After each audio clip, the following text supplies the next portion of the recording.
Perkenalkan, nama saya Sulistiawati Shalihah, mahasiswi Setyas Khas Al-Jailani semester 1 dengan NIM 22501037. Video ini dibuat untuk memenuhi tugas UAS mata kuliah Ekonomi Mikro Islam dengan tema Ketidaksempurnaan Pasar dan Intervensi Pemerintah dalam Perspektif Ekonomi Islam. Kegagalan pasar terjadi ketika pelaku pasar bertindak hanya sebagai rasional ekonomimen, mencari untung maksimal tanpa mempedulikan maslahat. Historis penawaran atau ikhtikar, yaitu tindakan mengimpor barang secara sengaja untuk menciptakan kelangkaan agar harga naik. Ciri utamanya mengupayakan kelangkaan, menjual di atas harga normal dan mengambil keuntungan di atas keuntungan normal atau monopolis rent. Rekayasa permintaan terjadi bila konsumen bertindak sebagai pembeli tunggal atau monopsoni. Tadlis atau penipuan terjadi karena asymmetric information atau informasi yang tidak seimbang antara penjual dan pembeli. Terdapat 4 jenis tadlis. Yang pertama ada tadlis kuantitas, yaitu mengurangi takaran atau timbangan. Contohnya menjual 1 kontainer tapi isinya tidak penuh. Yang kedua yaitu ada tadlis kualitas, yaitu menyembunyikan cacat barang.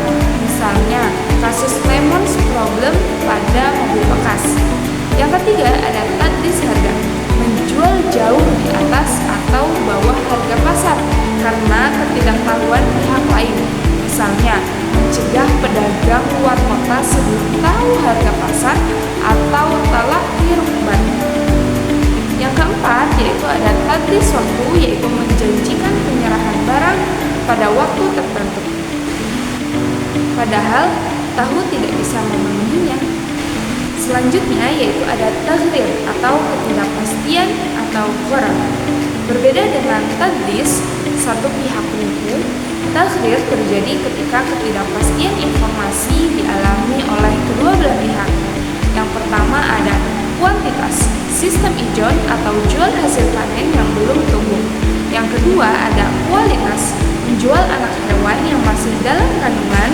Yang ketiga yaitu ada harga, menjual dengan dua harga dalam satu akad tanpa kesepakatan akhir. Misalnya 300.000 tunai, 500.000 kredit, tanpa jelas mana yang dipilih. Yang keempat yaitu ada waktu, menjual barang hilang yang belum tentu ditemukan. Keterbukaan informasi dan intervensi pemerintah. Islam mewajibkan keterbukaan informasi agar transaksi terjadi secara suka sama suka antara rodin hukum. Pemerintah dapat melakukan intervensi jika terjadi kegagalan pasar.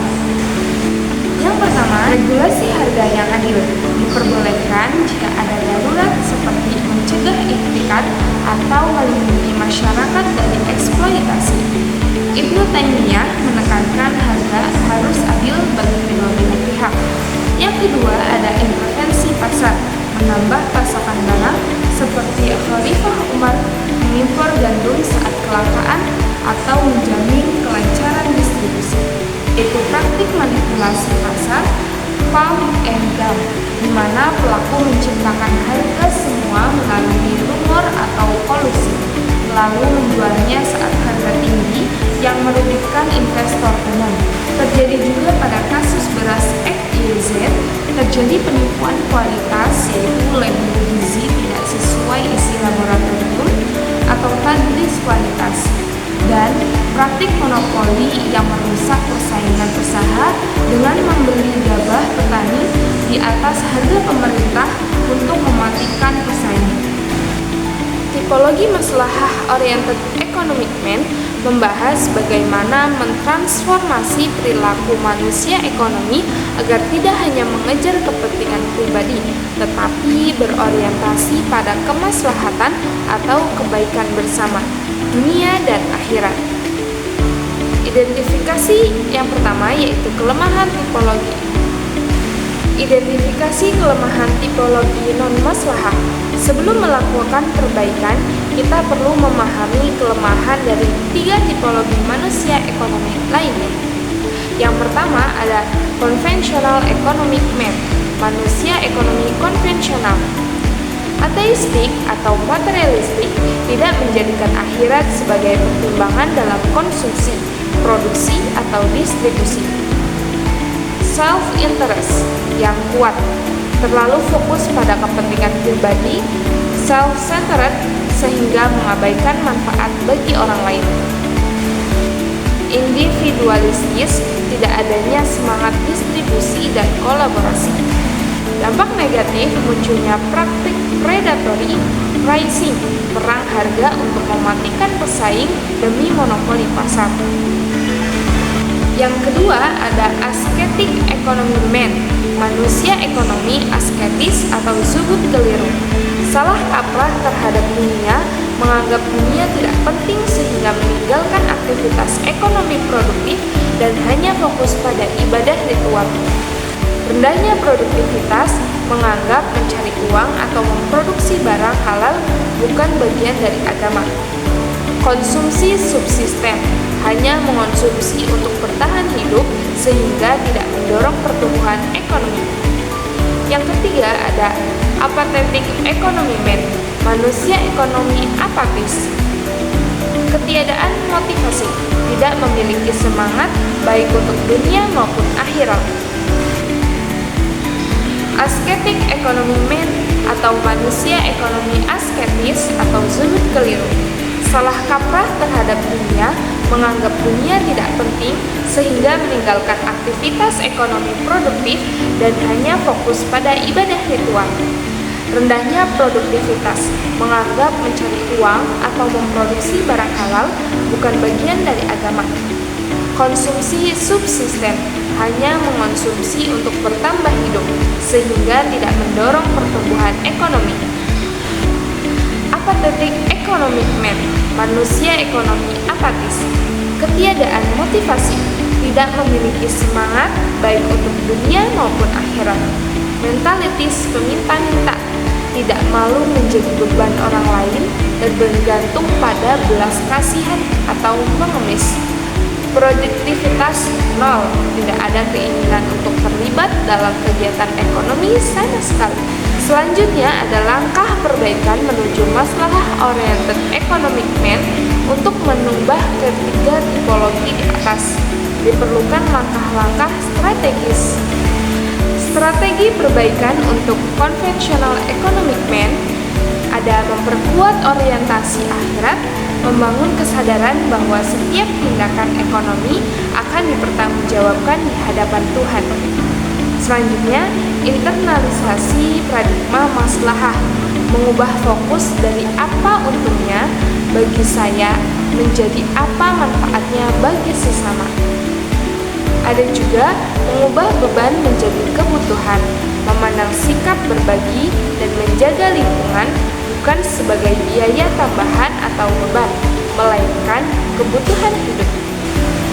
Strategi perbaikan untuk ascetic economic man yaitu meluruskan pandangan dunia akhirat, menekankan bahwa kinerja di akhirat sangat bergantung pada amal soleh, termasuk bekerja di dunia. Ada juga edukasi ekonomi sebagai ibadah, memberikan pemahaman bahwa bekerja dan produktif adalah perintah agama, meneladani para nabi yang bekerja sebagai tukang besi, petani, penjahit, dan lain-lain. Orientasi kemaslahatan besar, mendorong keterlibatan aktif dalam ekonomi untuk menciptakan manfaat yang lebih luas bagi umat. Strategi perbaikan untuk apathetic economic man, pemberian stimulus dan motivasi, mengubah mentalitas melalui dorongan psikologis dan spiritual agar menghargai hidup. Perubahan etos kerja, menanamkan rasa malu jika terus meminta-minta. Mengedukasi bahwa Islam sangat menghargai tangan yang bekerja keras. Intervensi kebijakan melalui regulasi seperti Fatwa MUI tentang pelarangan mengemis bagi yang sehat dan program pelatihan keterampilan untuk mengubah mindset. Kolaborasi versus kompetisi. Dalam tipologi maslahah oriented, bank besar BUS dan bank kecil BPRS tidak saling menjatuhkan, melainkan berkolaborasi. Misalnya, line financing untuk membangun ekonomi desa. Prinsip kerja Islam membenci kemalasan. Khalifah Umar bin Khattab pernah menegur pemuda yang hanya berdiam di masjid tanpa bekerja, karena langit tidak akan menurunkan hujan emas tanpa usaha. Sekian materi yang bisa saya sampaikan. Kurang lebihnya mohon maaf. Wassalamualaikum warahmatullahi wabarakatuh. Sampai jumpa.